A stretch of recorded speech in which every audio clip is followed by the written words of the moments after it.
Ankleshwar Mahavir turning ઉમાભવન પાસે ફાટકના માત્ર 30 ફૂટના રેલવેના રસ્તા ભાગને લઈ રોજ લગતી વાહનોની કતાર લાગી જાય છે. મહાવીર ટર્નિંગથી સ્ટેશન સુધી ખરાબ રસ્તાના કારણે ટ્રાફિક જામની સમસ્યા ઉદ્ભવી રહી છે. રોજે રોજ ટ્રાફિકની સમસ્યાનો સામનો કરતા વાહન ચાલકોમાં રોષ ફેલાઈ રહ્યો છે. રેલવે ફાટક પાસે છાસવારે પડતા ખાડા વાહન ચાલકો માટે માથાનો દુખાવો સમાન બની રહ્યો છે. પ્રાપ્ત વિગતો અનુસાર જોઈએ તો અંકલેશ્વરમાંથી પસાર થતા જૂના નેશનલ હાઈવે નંબર 8 પર તાજેતરમાં જ રાજ્ય સરકારના માર્ગ અને મકાન વિભાગ દ્વારા વરસાદી કાંચ સાથે માર્ગનું નવીનીકરણ કરવામાં આવ્યું છે.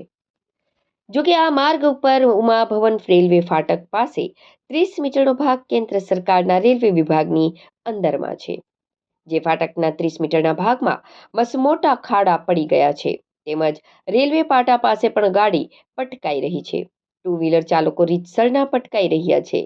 રેલવે વિભાગ દ્વારા આ ખાડા પર લીપાપોતી કરી જતા રહે છે અને થોડા જ વરસાદમાં પુનઃ ખાડા પડી જાય છે.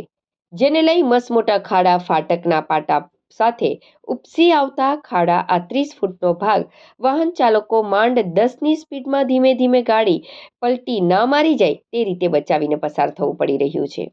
આ માર્ગ શહેર, નેશનલ હાઈવે અને જીઆઈડીસીને જોડતો અગત્યનો માર્ગ હોવાથી અહીં પીક અવર્સમાં અડધાથી કિલોમીટર સુધી વાહન ખાડાની લીધે કતાર લાગી જાય છે, જે પછી ગંભીર ટ્રાફિક જામની સ્થિતિનું નિર્માણ કરી રહ્યા છે.